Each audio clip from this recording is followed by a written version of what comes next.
Hey everyone, so today we're gonna be reading Carnage X Listener. I think this might be the last video about it. I'm not sure. But by the way, I just wanted to show you guys a 32's, so yeah, this might be the end, y'all. I'm letting y'all know this might be the end. I'm not sure, but it might be. So prepare yourselves. Also, if you're wondering why I sound like this, it's because I got a bit better. I'm not as sick as I used to be, but yeah, I had a whole lot of fever. So yeah, I had a whole fever before I could go to competition. But good thing, like, you know what? I'll tell y'all later. If y'all stick to the video, y'all find out exactly what happened, because it involves some really crazy stuff. And I'm not talking your regular. I'm talking about like car crashes.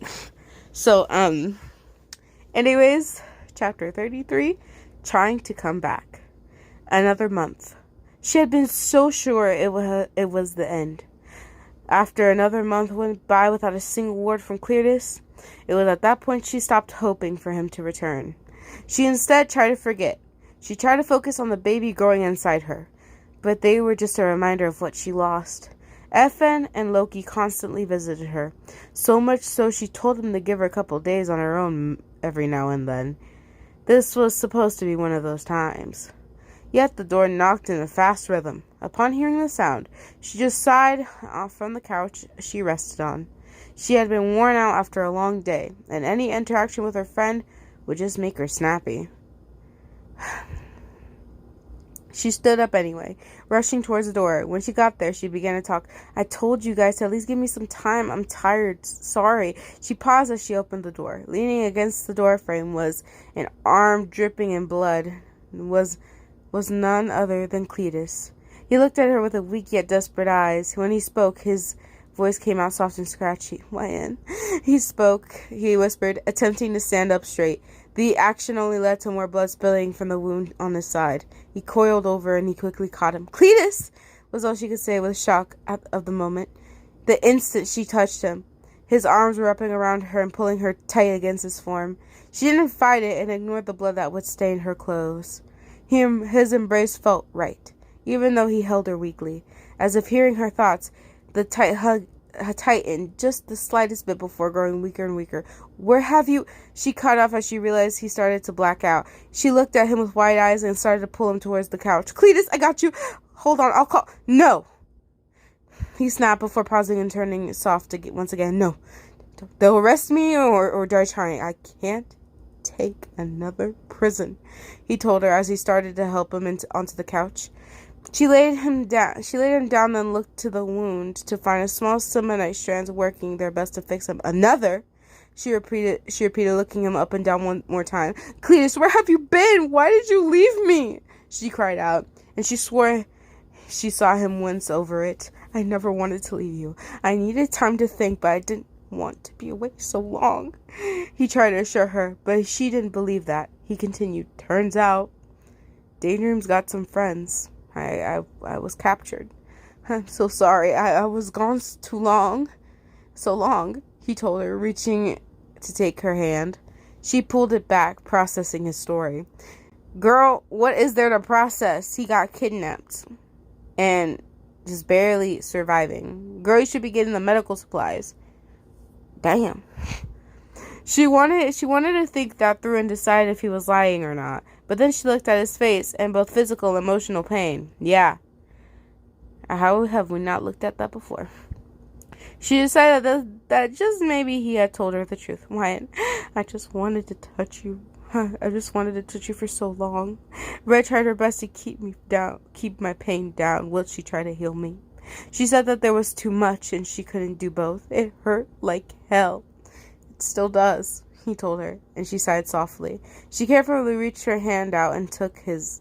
He smiled, and she couldn't stop herself from smiling as well. "How did you get out?" He paused, eyes becoming puzzled. I can't really remember," he told her before licking his dried out lips. "I think they let me go," he added before closing his eyes. "Hey, wait, don't pass out on me," she warned, and he gave a small chuckle to prove he hadn't. "The last thing I need is you coming back just to die on my couch. Our couch. I'm just resting my eyes." Red won't let me die. I'm a tough one to kill, Dove, he said softly, and Wine couldn't help but find the nickname relieving. She hadn't realized just how much she missed hearing his praises until that moment. She gave herself a few moments to mentally repeat the word with a smile. Her attention was back on him a few seconds later when he felt his hands slipping over her stomach where the baby was. That's grown, he softly noted, a smile growing on his face. You, was all she could whisper, and he opened his eyes to look at her. I told you I never meant to be gone for so long. I just needed time to think. Jay ended up having far more much time for that. All I wanted to do was come back here to you, and then I also realized I wanted to see this child and raise them. I mean, with you as the mom, they'll be perfect, he told her, his thumb rubbing over her bump. Plus, I doubt they'll try to kill me like the second born, like my son did, he added. That made her snort softly. No, they won't. But maybe you should rest as long as you promise to wake up again. We'll worry about what happened to you later, she suggested, her hand taking his off her. It just ended with her just holding it. I promise you I'll wake up. I'm not leaving you in any kind of way. I'll punch Death in the face before that happens, he said. Only you would punch Death, you realizing touching a Grim Reaper kills you. I'll figure it out. When he drifted off into sleep, she went to her phone and instantly got a hold of FN. Hey, I need you to come over here. Cletus, he's home. Ooh. Okay. 34. All truths, one lie. What does that mean? Loki? I'm going to kill him, FN said, staring at the couch on the other side of the room where Cletus slept soundly. Her stare was more of a red-faced glare laced with hatred Wine hadn't seen on her before.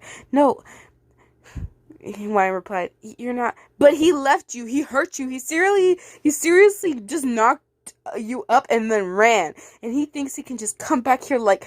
FN stopped talking once YN started talking over her. He came back to me bleeding and desperate. He told me he never wanted to leave me for so long. Yeah, he said he had been captured by Daydream, YN argued, glancing to Loki as he shifted his stance and frowned at the news. And you believe that? FN questioned in return, voice softer yet still on slight edge. Well, I mean, he was kind of, I don't know, like... beat up to the point where I think he was gonna die. So maybe it's not a lie. Maybe.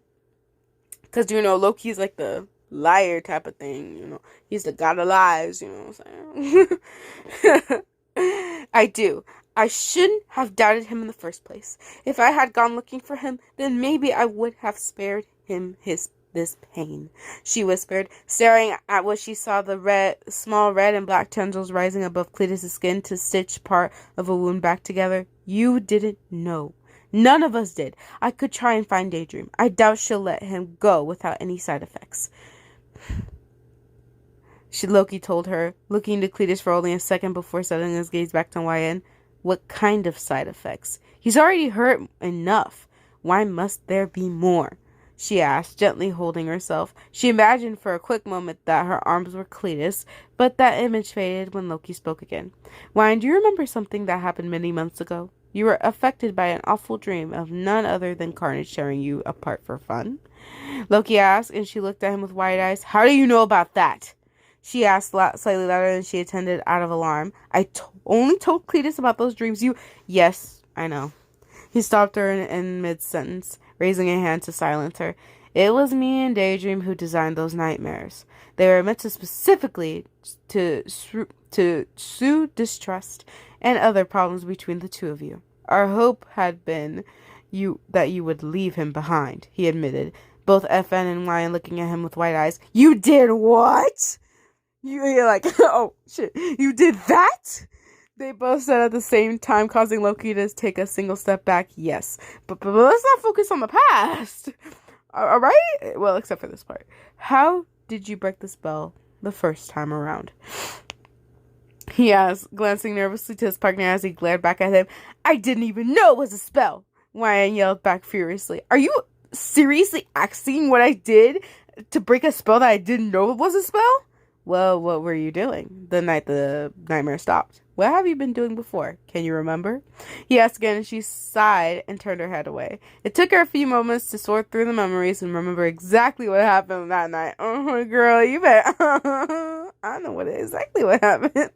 The realization made her face flush, and she shook her head up. There is no way that could have broken the spell. She muttered. You'd be surprised the weird things that could break the spell, so spit it out. Loki replied, only to be elbowed by his now annoyed girlfriend. When he was elbowed, he quickly added, please. She sighed. That was the first night we ever, had sex for the first time. She told him, continuing to look away. There was a long pause, as if the other two shared the awkwardness she was feeling. It took Loki a little bit to clear his throat. Continue speaking. Well, it's not the actions of such things that could have broken it. I mean, it was more likely you guys were giving the other complete and total trust that made the smell meant for entrusting to disappear, he suggested, looking to Cletus once again. Well, that makes sense, I suppose. So, if he has those nightmares, he just has to trust me like that again? She asked, Loki, and Loki nodded. Well, it could be a different kind of nightmare. We haven't made productions just yet, he told her. She nodded and went with it. Loki knew more about spells than she ever would. Yeah. But it could be a different kind of nightmare. Why would I repeat? When Cletus shifted, she walked over to him. When she got close, one of the tendrils brushed her hand for a couple seconds. It almost felt affectionate. Hey, Red, you must be tired. She must be beyond tired. She got probably triple bags under her eyes. Seriously. She told the Semonite, and a small rumble came from somewhere on Cletus. She gave a small chuckle at her response, and soon Cletus started to speak up. I feel bad. She's so tired. She's been working nonstop, he muttered, coughing slightly at the end. She needs sleep too. I'm glad to be home. I'll be healed from the wounds Daydream gave me soon. FM frowned and looked at Loki. He's not lying. He really did receive those runes from Daydream. If he were lying, I would know. Loki told her, moving to walk over to Cletus. Oh, I thought that was her talking. Sorry. FM walked over with him, still seeming a little uncertain. Cletus looked to them, quickly noticing the look on FN's face. I take it not everyone accepts how long I've been gone, he muttered before reaching his hand to his chest. A glob of red and black quickly rose to meet his touch. She says I'm mostly healed. I'll just be really sore for a while, he added. Then she should sleep while she can, Wine told him, moving to stand beside the couch. Cletus hummed softly in agreement. Both of them watched as the Semonite shifted and made the form of a snake head and neck to lay herself across her host's chest. She rumbled quietly when Cletus laid a hand over her. Good, she'll sleep now, he told her before shifting to sit up, still using an arm to cradle Red against himself, which means we have time to talk. What happened while I was gone? He asked.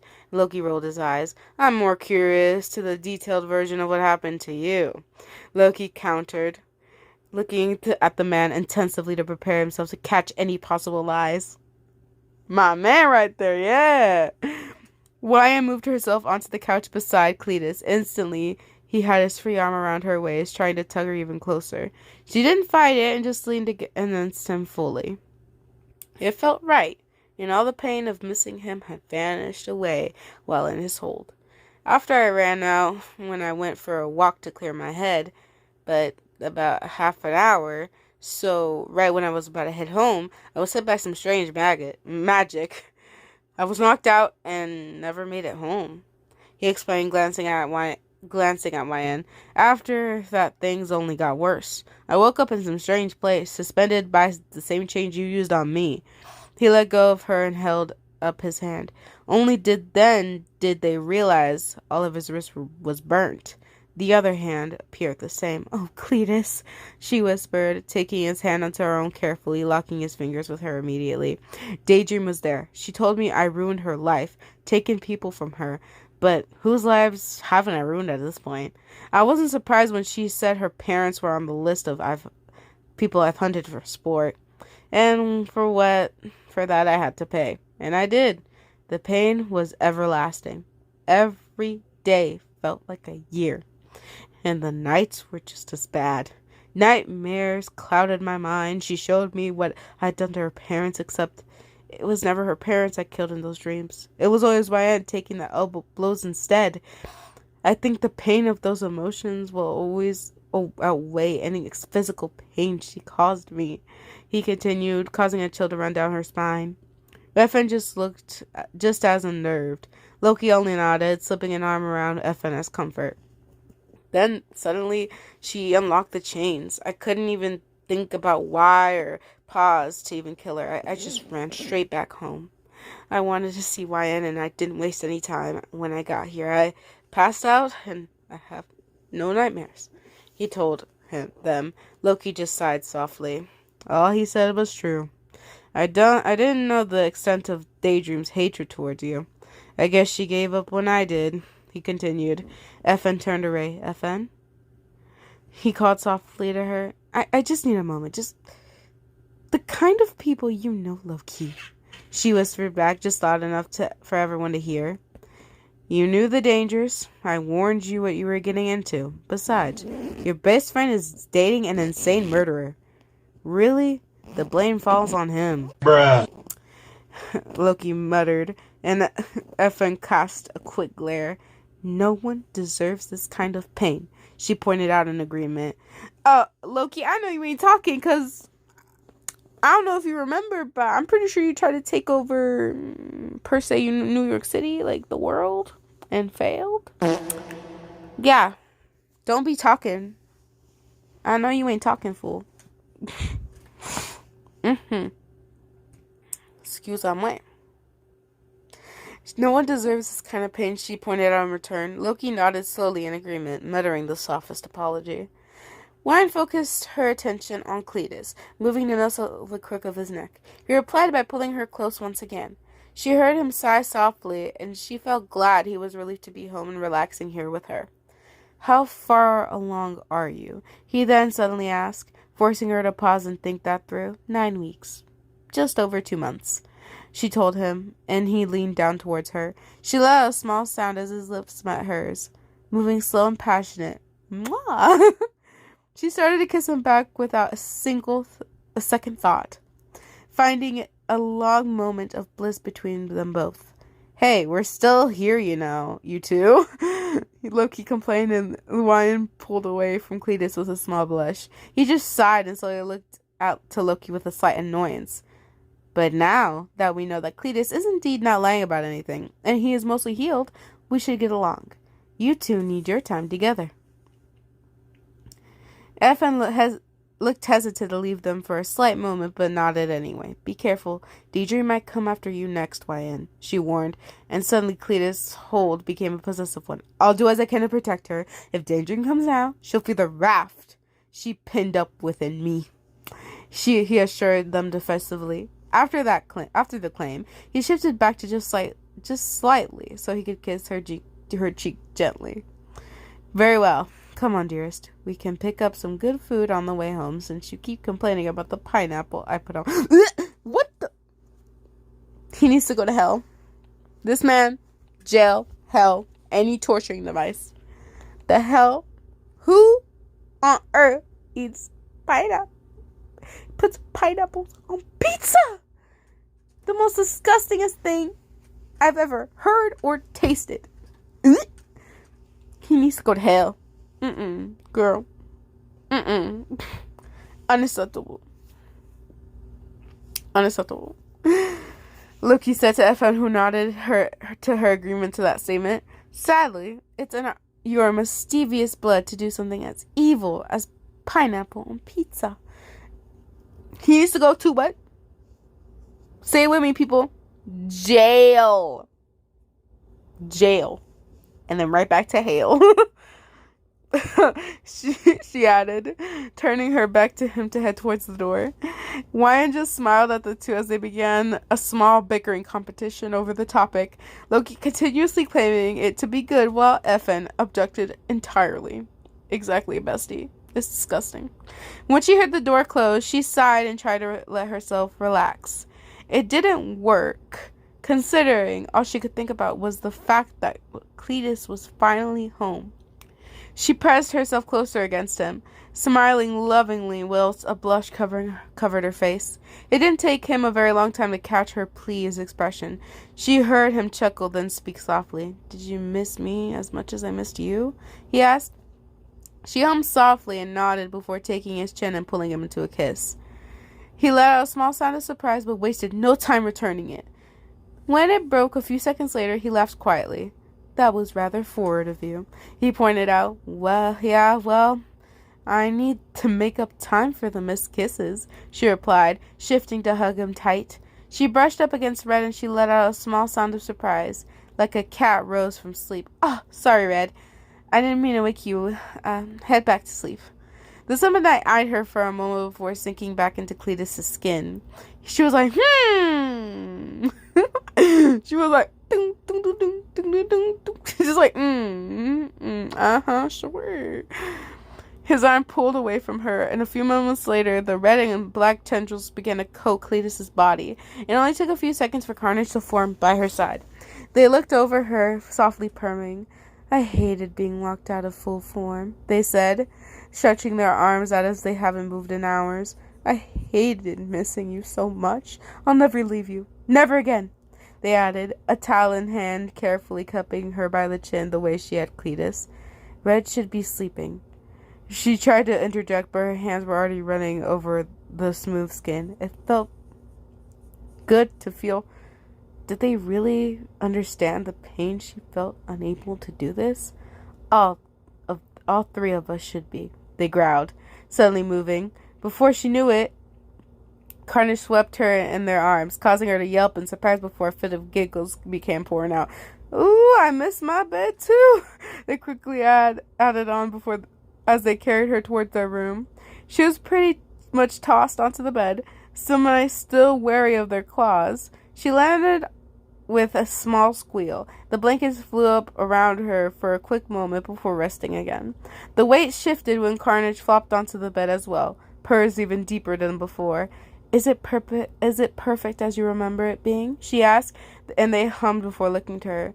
"Come cuddle me and it will be." Aw, they told her, and she didn't object. She rolled herself till she was laying against their chest, listening to their heartbeat and breathing. "And to say something I haven't said in far too long, Wyan, I love you." She felt herself tear up a little bit, but she quickly dried them with a bit of the blanket. They still noticed and placed a clawed hand on her back. "I love you so much." "Oh, excuse me. I love you too. So much." They smiled more than relaxed, closing their eyes to near slits. She closed hers as well, and while laying against them, she soon fell asleep. Things seemed perfect. Perhaps they won't have any problems. Everything will be perfect now. Chapter 35, Bars or Bad Omens? "It's basic socializing," Wyan argued while Cletus rolled his eyes like she had said the most ridiculous thing. She just continued along the sidewalk, glancing to the small white puff of air that came from his dramatic exhale. "It's a bar. You can't even drink, and Red isn't exactly a fan of me drinking either. A gulp too much, and she acts as though I had taken a knife to the liver," he muttered. A small tendril rose from his collar in order to slap his face. He glared at it before continuing, I'd rather much be in hiding. We've been hiding long enough, and as glad as I am to see you home, sometimes we have to leave it," she said before pushing the door open into the bar. "Come on, you have to enjoy something. Besides, it's not just any bar, it's a karaoke bar." Duff. "Every single time we enter a bar, bad things happen," Cletus complained, and Wyan paused and closed the door to turn back to face him. "Well, that's not true," she began, and then he raised his voice over hers. That time Loki magically appeared, to be FN's boyfriend, and I pretty much destroyed the place in mad panic. That was one time. Then that time when we all went to Loki's sketchy bar, we got attacked, and then when you told me you were pregnant, I immediately ran away and got myself kidnapped. Okay, I get your point, she huffed, and looking off to the side. But she looked back at him and opening the door, she smiled wide. It's karaoke! Cletus narrowed his eyes and slapped his palm to his own face in defeat. He sighed, then looked up. Fine. But if we leave, we leave if anything looks so much as off, he warned, walking over to hold the door open for her. You know I can't even sing, he muttered. I've heard you sing around the house, she told him as they entered the bar. Yeah, and I sound like red when I told her she can't have another chocolate after 50 of them. Unholy screeching, he said, and this time Ryan could hear one red chirp in a displeased response from somewhere hidden on him. Cletus heard it too. Yeah, that, but as 3 times as loud, long, and insufferable. You aren't that bad, Cletus. You just need a little practice to get... She was forced to pause when someone shouted her name. She looked off to the side to see FN waving. Loki was, of course, by her side, leaning against the wall. Oh, FN! Loki! You're both here! Hi! She responded in excitement. She rushed over, Cletus trailing behind her. They stopped a couple feet away, Cletus raising a brow at Loki. How is it that every time I go with my girlfriend, you seem to magically appear in the chosen location? He asked, and Loki gave a sly smile before, followed by a shrug. I have a knack for knowing what times me just existing in your presence would at least convenience you, he answered, making Cletus look far from amused. Loki then pointed finger guns towards a small stage. Plus, this place allows me to view the poor unfortunate souls who cannot sing. Hey, I'm one of the few, pal. Cletus warned the crowd. Oh my gosh. I'm sorry, y'all. Like, I'm thinking of so many other things that I was watching way before making this video. But we talk about that later. Ryan wrapped her arms around one of his carefully to break any building tension. His attention went to her, focused and patient. His gaze studied her for any problems before finding her to be fine. Seeing her all right, he shifted so he could hold her hand in his. I just came out of my room for once. Cletus seems to think I'm fragile or something, she giggled, and Cletus just tapped her belly bump. It's that I think it's not that I think it's fragile. Excuse me. It's that I think it's fragile. Yet here we are in a bar, he sighed. I also really like the salad this place has. You'd be surprised how limited food is right now. She told FN. I'm also carrying chocolate in my purse in case I have a huge craving or something. Well, I'm glad you're able to get out of the house. You're here to sing too, right? We can sing that old song you love so much, FN suggested with a smile. Ryan smiled back, definitely feeling up for that plan. I would love to hear my dove sing a nice tune, Cletus told her as well, leaning down to plant a quick kiss to her cheek. She smiled up at him for that. I will, after I eat. Finally, something other than the limitations of me and Cletus's kitchen skills. I'm surprised he even knows how to use a can opener. She playfully teased him, but Cletus just blinked at her. Wait, we actually have a can opener? He appeared a little... This dumbass. He appeared a little dazed, staring down and off to the side. I've just been having red slices on top of them this whole time. I retract my last statement. This man doesn't even know that we own a can opener. Wine correcting before moving away in order to order her salad. While she did, Cletus just continued to ramble on about how clearly his method of can opening was superior than any kitchen tool. Bro. Wow, this man just wow, man. Oh my, I'm even surprised. Oh my goodness. Loki had moved away with FN to listen to a couple girls who had taken the mix and started a song. Their singing wasn't half bad, so Ryan just bobbed her head to it while leaning against the bar. However, she soon started to feel the added weight from her belly started to leave her feet sore. The second Cletus was aware of her discomfort, he herded her to a nearby table. She waited there. The second the server placed the food in front of her, she dug in. She devoured it restlessly, making Cletus stare. He slipped into the spot by her side. Come on now. They're going to think I tried to starve you or something, he whispered to her as she shoved another large amount of food into her mouth. She made a hum as he took a careless answer. He took as a careless answer.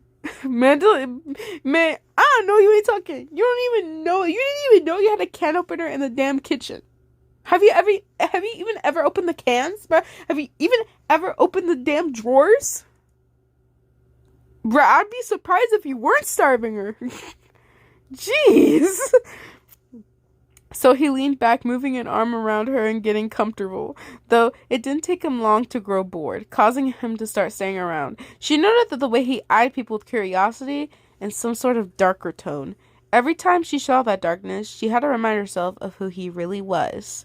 Carnage's claws would always end up itching for a fight if boredom set in, so she decided to sidetrack him. So, love, are you ready to hear me and FN sing? She asked, nibbling the last few bits of her salad. He glanced up at her up and down and smirked. Of course. I'll have a front row seat. He chuckled back. Then he used a hand to gently pull her chin towards him and steal a kiss from her. She had no arguments, just kissing him back for a moment before she noticed FN waving her over.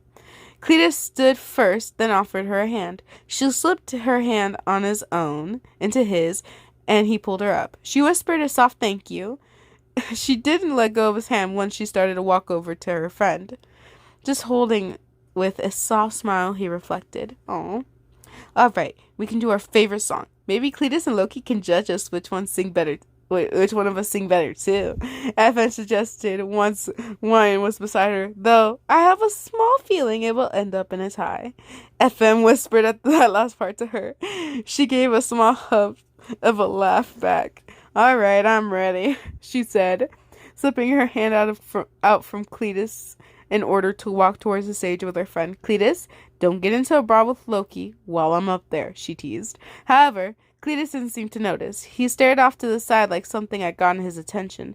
He stared long and hard until until himself spoke again, until Wine spoke up again and his head swerved back to look at her. Cletus? She simply called again. His attention was on her once more, and he blinked a couple times. He looked like she had disturbed him from asleep. Are you all right? She asked. Yeah, I just saw something, he answered, sparing her a smile. She glanced back to where he had been staring at. Nothing seemed to be the least bit off. Go on, Dove. Sing. Go sing. He urged her with a smile. She went up with Wyan. I'm wondering. While walking, Wyan leaned over to whisper to her, I'm over the whole leaving you thing, but is he really over the scars Daydream left? The mental ones? She asked, glancing back at Cletus. Wyan didn't give an answer, having not a complete answer to that. He seemed better. But is he mentally better? We will know soon. Anyways, the two friends got on the stage and picked their favorite song. Within moments, they got in rhythm with the song, singing louder and paying more attention to each other's tunes than watching the crowd. Once Wyan got really into it, she looked for Cletus again. However, the place he stood beside the rather love-struck Loki had become barren. He had vanished when she wasn't looking, which made her voice falter for a little last bit of the song. Once it was over, she rushed rather quickly off the stage. Her and FN made it back to Loki. Wyan just looked around for Cletus. FN, my dearest, your voice never ceases to amaze me. Loki plays his girlfriend, who smiled and blushed softly. Wyan was a little less happy. Loki, did you not see where Cletus slipped off to? She asked, but he replied with a shrug. You were not paying any attention to your surroundings? She questioned. I didn't realize I was babysitting your boyfriend. He shot right back, narrowing his eyes Well, then raising a cup of alcohol he placed on their table a hole ago. He took a long sip. Maybe he needed some fresh air. Clear his head. Maybe because of those dreadful nightmares he might still be having. He hasn't had any in a long time. I'll go find him. She sighed before walking towards the entrance. She was keeping her eyes open for any sight of his distinctive red hair in the crowd, though it appeared he hadn't gone to get a drink or something to eat. She couldn't see him inside, so she slipped out the door and glanced around at the dark. At first, it seemed he wasn't anywhere nearby, but a sudden cut-off yell from her side got her attention. She rushed towards the alley, only slightly peeking around the corner in case there was a danger other than her boyfriend. She gasped when large talons of Carnage was holding a man by his neck. It was a young boy they held, struggling and grunting in fear. Carnage only stared down with mad insanity. Their teeth even bared, and a hiss escaped their open mouth. Wine couldn't find any reason why Carnage had become awake just to terrorize and kill this young person, so she had called out to them, "Carnage! What has he done?" She called, but Carnage didn't even spare her a glance when she spoke. The man's struggle became weaker. She quickly realized that the grip Carnage had on his neck was killing him. She rushed towards at that notice, grabbing a free arm of Carnage. Carnage's eyes still did not seem to see her, staring directly at the face whoever they were trying to kill. Closer now, she swore they could tell they were glossed over as they were caught in the daze. She soon understood. They were in a waking nightmare, and this poor victim would be the victim if she didn't interfere. "Carnage, you have to let him go. Listen to me. Can you hear my voice?" she cried, and the man had stopped moving. Seeing this, she roughly tugged Carnage's steady arm. It didn't budge. "Carnage!" I think I yelled too loud. My parents are sleeping. Ah! She screamed again, and finally they were free from the hold of the nightmare vision. Carnage gasped in air and dropped the knocked out man, backing away until they bumped into the other wall. They held their own head for a long time. I thought he was Lynx. He just looked like him. And another lie. I couldn't even see you. I'd never kill anyone like that in front of you. They growled out, looking back at her. "We need to. Something's not right with my head," they warned. She just nodded in agreement, not wishing to argue about this. Carnage could recover from the attack in the safety of their home. So much for one night out. Well, hopefully he didn't kill the guy. And more chapters? What? Hold up.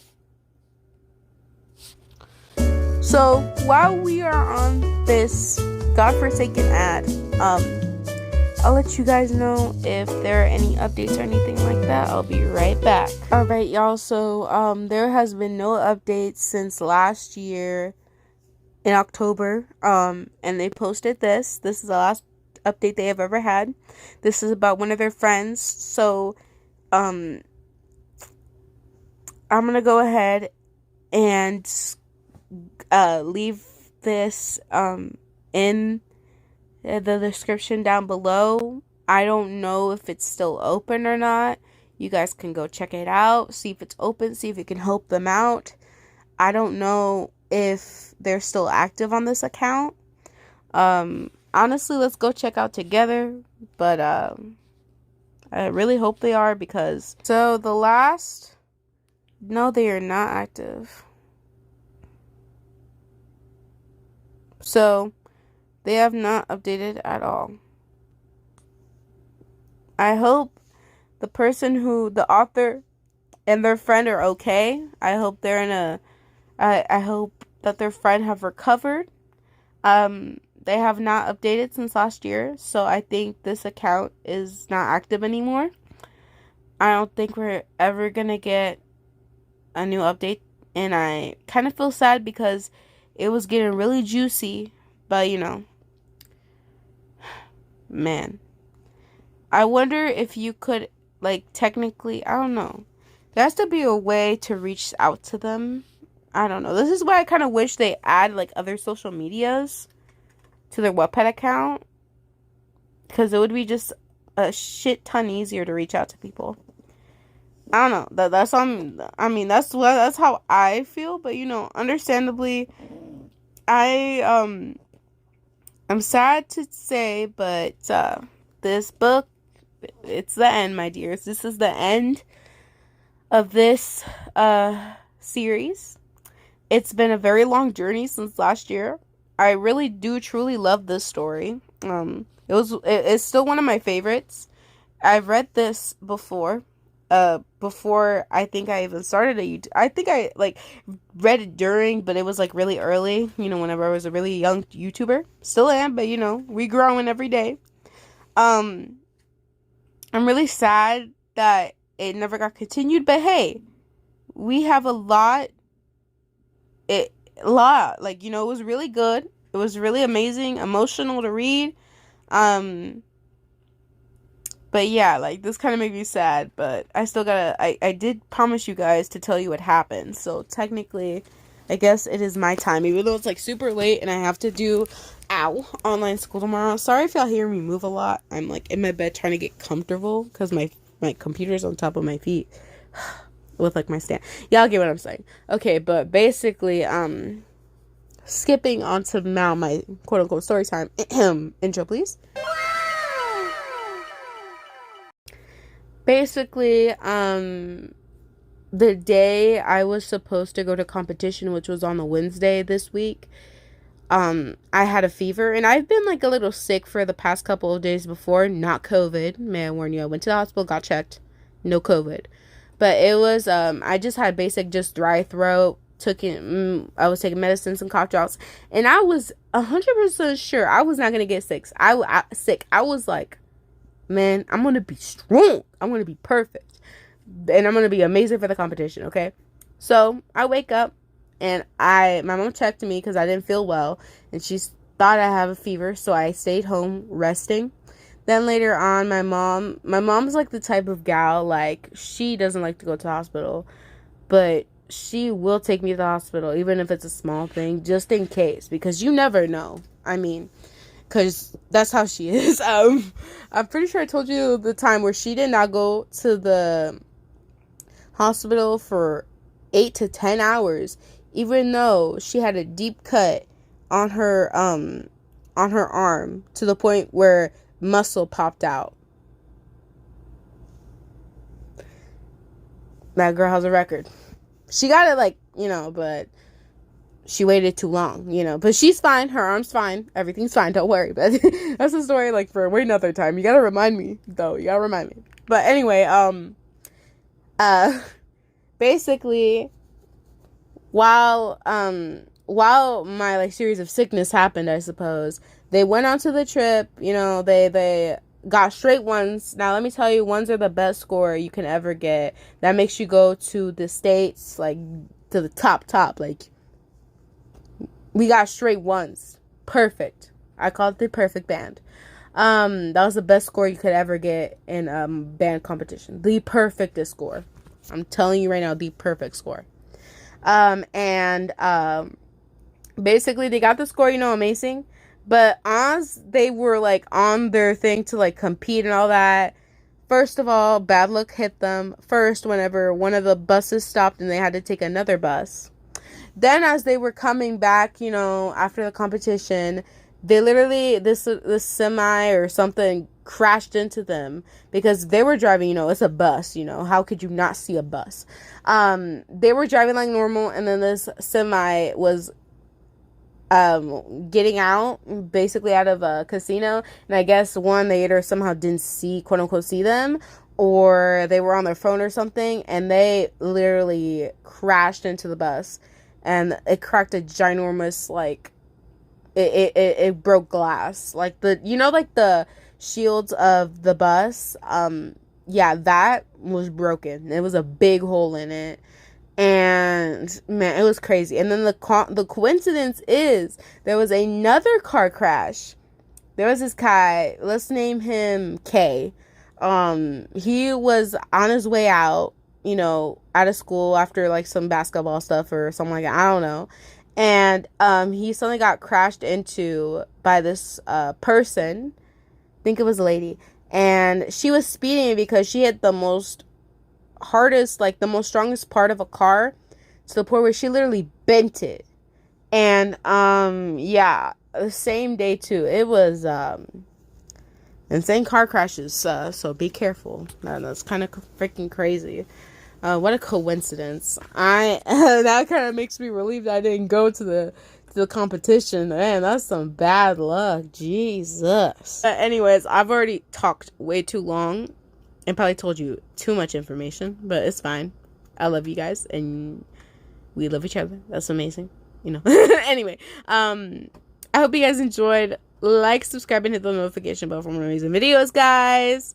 If you have any suggestions, let me know down in the comments below. So the person who commented, or some people who commented about doing Lost Silver. Now, I'm not gonna lie, there used to be a lot more Lost Silver books than there is now.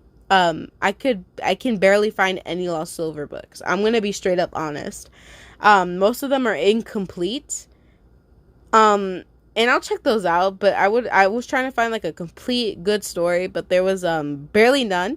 And I know in my young brain that there used to be a lot more completed, so I'm guessing they're starting to delete Lost Silver. So if you guys could possibly suggest me some good Lost Silver books, I would definitely appreciate it. I'll still be looking, but I gotta go now. This video is probably far too long. But anyways, bye and peace.